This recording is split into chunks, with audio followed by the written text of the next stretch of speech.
Jean-Baptiste et Jésus.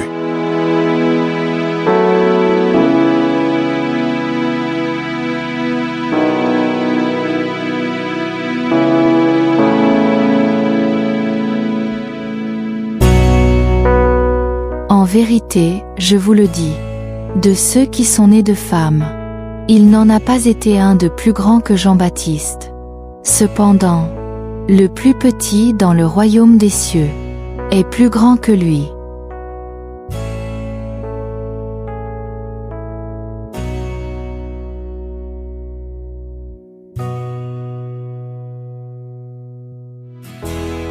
En ces jours-là, Jean-Baptiste parut, prêchant dans le désert de Judée, et disant : Repentez-vous, car le royaume des cieux est proche. Ce Jean était vêtu de poils de chameau, avait une ceinture de cuir autour des reins, et se nourrissait de sauterelles et de miel sauvage. En ce temps-là, Hérode, gouverneur de Galilée, entendit parler de Jésus. Il dit alors à ses serviteurs : Cet homme, c'est Jean-Baptiste. Il est ressuscité des morts, et c'est pourquoi il a le pouvoir d'accomplir de tels miracles. Jean avait dit à plusieurs reprises à Hérode : Tu ne peux pas vivre avec la femme de ton frère, car c'est mal. Bien qu'Hérode ait voulu tuer Jean, il avait peur des Juifs, car il le considérait comme un prophète. Le jour de l'anniversaire d'Hérode, Salomé, la fille d'Hérodiade, elle dansa pour lui et ses invités, et plut beaucoup à Hérode.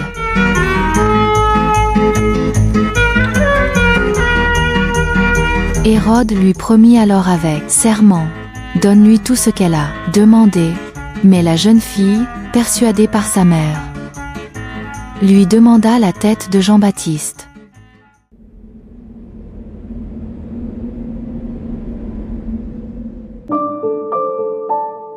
Un après-midi, dans la belle ville de Nazareth, Marie reçut une agréable visite d'Élisabeth, sa cousine, accompagnée de son fils, Jean-Baptiste, encore enfant. Son mari, José, travaillait à la menuiserie, attenant à la maison modeste. Après les salutations d'usage, les deux cousins commencèrent à parler de leur fils, Jean et Jésus, dont la naissance avait été anticipée par des événements singuliers et entourée de circonstances étranges. Isabelle a pris la parole, avec un sourire affectueux. Marie, ce qui nous surprend le plus, Zacharie et moi, c'est le tempérament de John. Nous avons cherché en vain à la maison, pour le retrouver au loin, comme si le petit front était dominé par des pensées profondes. Alors, Marie lui répondit : Mon petit Jésus est comme ça aussi.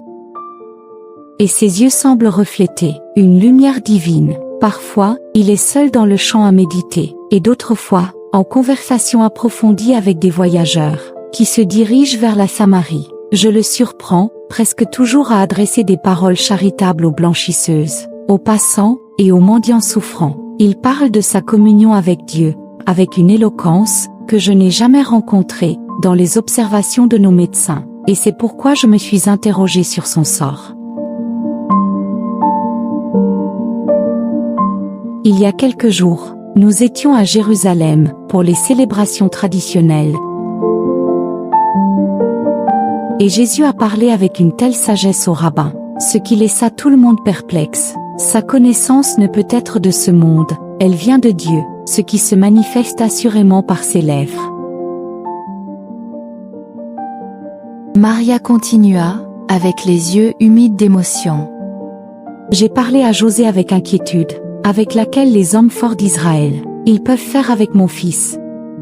Il a dit qu'il parlerait à Éliazar, afin d'intercéder pour Jésus, avec vos précieuses relations, avec les autorités du temple. Je pensais à son enfance sans protection, et j'avais peur pour son avenir. Éliazar avait promis de s'intéresser à son sort.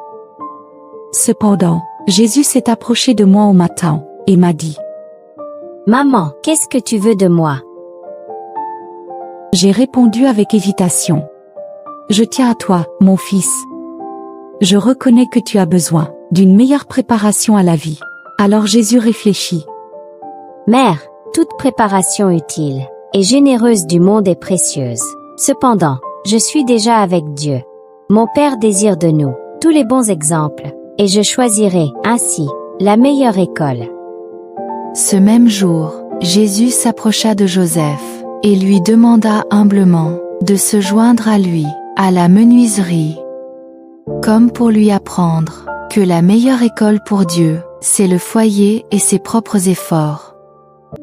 Jésus perfectionnait le bois dans l'atelier, maniant le marteau et la laine, remplissant la maison de courage, de sa douce joie. Dans cette région bénie de Palestine, des rayons de soleil doré rayaient à l'horizon, annonçant les adieux du jour, et offrant une image poétique, de beauté et d'enchantement. L'atelier de menuiserie était déjà fermé, et Joseph rechercha la sérénité de l'intérieur pour se reposer. Les deux mères se regardèrent avec inquiétude, et se demandèrent où étaient passés les deux enfants, jusqu'à ce que Marie et Élisabeth. Ils virent leurs enfants sous un figuier, parler.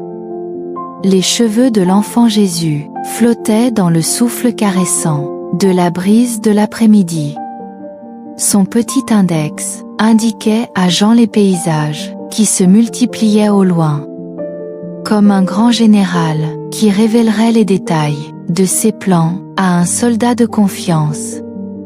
Devant ses yeux apparurent les montagnes de Samarie, avec la silhouette élancée du mont Tabor, où plus tard aurait lieu l'inoubliable moment de la transfiguration. La vallée du Jourdain, fleuve sacré du christianisme, au milieu d'un magnifique ensemble de montagnes et de vallées. Qui aurait pu deviner quel dialogue solitaire avait lieu entre eux, séparés dans le temps? Nous devons supposer que ce fut sur terre la première alliance d'amour et de vérité pour la conquête du monde. En se séparant, Élisabeth demande à Jésus, avec un intérêt bienveillant: On doit y aller, veux-tu rentrer avec nous? Le petit charpentier de Nazareth répondit prophétiquement, avec une inflexion de profonde bonté: John partira en premier. Après quelques années, nous retrouvons Baptista, dans sa tâche glorieuse, de préparer la voie de la vérité, préfigurant l'œuvre divine de l'amour, que le monde connaîtra, en Jésus-Christ.